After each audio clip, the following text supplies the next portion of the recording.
تو ان میں سے کسی گروہ نے بزدلی دکھانے کا فیصلہ کیا تھا، حالانکہ اللہ ان کا حامی اور مددگار تھا، اور محض اللہ ہی پر بھروسہ ہونا چاہیے. یعنی اللہ تعالیٰ فرما رہے ہیں کہ جو آپ کا بھروسہ ہونا چاہیے وہ مجھ پر ہی ہونا چاہیے. بلا شبہ مدد کر چکا تمہاری اللہ غزوہ بدر میں، حالانکہ تم اس وقت بہت کمزور تھے، سو ڈرو اللہ سے تاکہ تم شکر ادا کرو.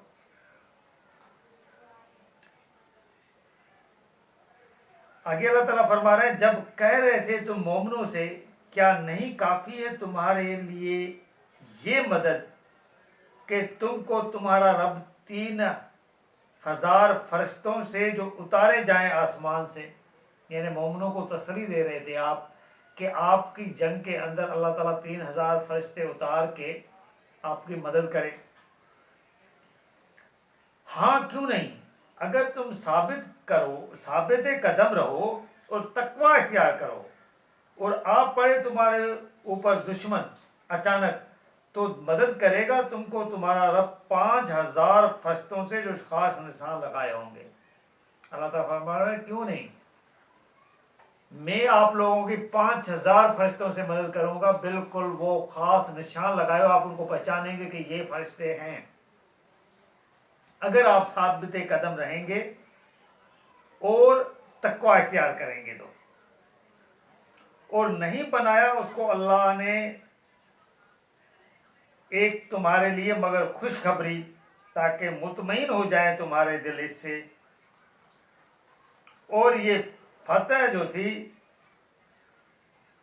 یہ اللہ کی طرف سے ہوتی ہے، اور سب پر اللہ غالب ہے اور حکمت والا ہے. اللہ تعالیٰ فرما رہے ہیں یہ جو ہم نے فرشتے اتار کے آپ کو خوشخبری دی، یہ صرف اس لیے تھا کہ تمہارا دل مطمئن ہو جائے، آپ کو تسلی ملے، ورنہ فتح جو ہوتی ہے وہ اللہ تعالیٰ کی طرف سے ہوتی ہے. اللہ تعالیٰ جس طرح بھی جس کو چاہے وہ فتح دلا دیتا ہے، اور اللہ غالب ہے، حکمت والا ہے. آگے اللہ تعالیٰ فرما رہے ہیں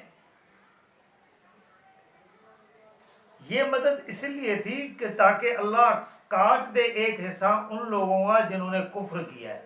یعنی جو انکار کر رہے ہیں، نہیں مان رہے اللہ تعالیٰ کی آیت کو، ان کا ایک حصہ لوگوں کا اللہ تعالیٰ نے فرمایا کہ میں کاٹ کے رکھ دوں اور انہیں ذلیل کرے، انہیں بس لوٹ جائیں وہ ناکام اور نامراد. اور نہیں ہے تمہیں اس معاملے میں کوئی اختیار ذرا بھی، چاہے تو وہ ان کی توبہ قبول کر لے اور چاہے تو ان کو عذاب دے، کیونکہ بلا شبہ وہ ظالم ہے. اللہ تعالیٰ حضور صلی اللہ علیہ وسلم فرما رہے ہیں کہ تمہارے پاس کوئی اختیار نہیں ہے، یہ اللہ کی مرضی پر منحصر ہے کہ وہ ان کی توبہ قبول کر کے ان کو بخش دے یا ان کو عذاب دے، کیونکہ وہ ظالم ہیں. ان دونوں فیصلوں میں اللہ کی مرضی کا اختیار ہے. اس وجہ سے جو لوگ بھی یہ سمجھ رہے ہوتے ہیں کہ یہ ہماری جان چھڑا لیں گے یا نبی ہمارے سائڈ لے لے گا، یہ قرآن اس بات کا کلیئر بتا رہا ہے کہ کسی کا کوئی اختیار وہاں نہیں ہوگا. اللہ کی مرضی ہے جس کو چھوڑے، اللہ کی مرضی ہے جس کو اپنی سزا دے. پھر اللہ تعالیٰ نے کچھ احکام بتائیں کہ کن کن احکاموں کے تحت میں نے فیصلے کرنے ہیں، وہ بھی قرآن میں بتایا گیا ہے، اور ان کو مد نظر رکھ کے اللہ تعالیٰ فیصلے کرے گا. اس کو بھی ہم یہ نہیں سمجھ سکتے کہ بھائی جو احکام اللہ تعالیٰ نے بتائے ہیں ان کو اللہ تعالیٰ صرف نظر کر لے گا. یہ اللہ تعالیٰ پہ ہم تہمت لگا رہے ہیں، کیونکہ اللہ تعالیٰ نے جب فرما دیا ہے تو یہ ایک دلیل ہے، اس دلیل پہ اللہ تعالیٰ پھر قائم رہیں گے. آگے اللہ تعالیٰ فرما رہے ہیں اللہ ہی کا ہے جو کچھ آسمانوں میں ہے اور جو کچھ زمین میں ہے، بخش دے جسے چاہے یا عذاب دے جسے چاہے، اور اللہ ہی تو ہے بڑا معاف کرنے والا رحم کرنے والا.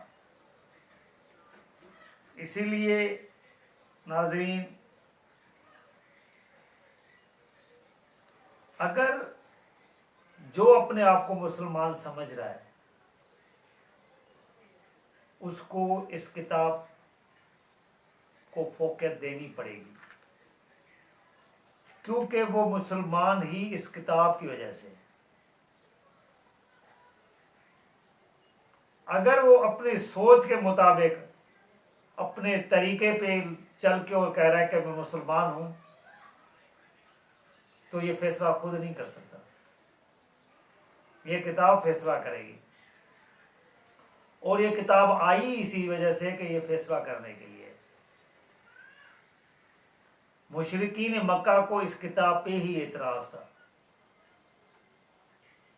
لہٰذا اس کتاب کو اپنا رہنما بنا کر آپ کو چلنا چاہیے، اور یہی آپ کو راستہ دکھائے گی، صراط مستقیم دکھائے گی.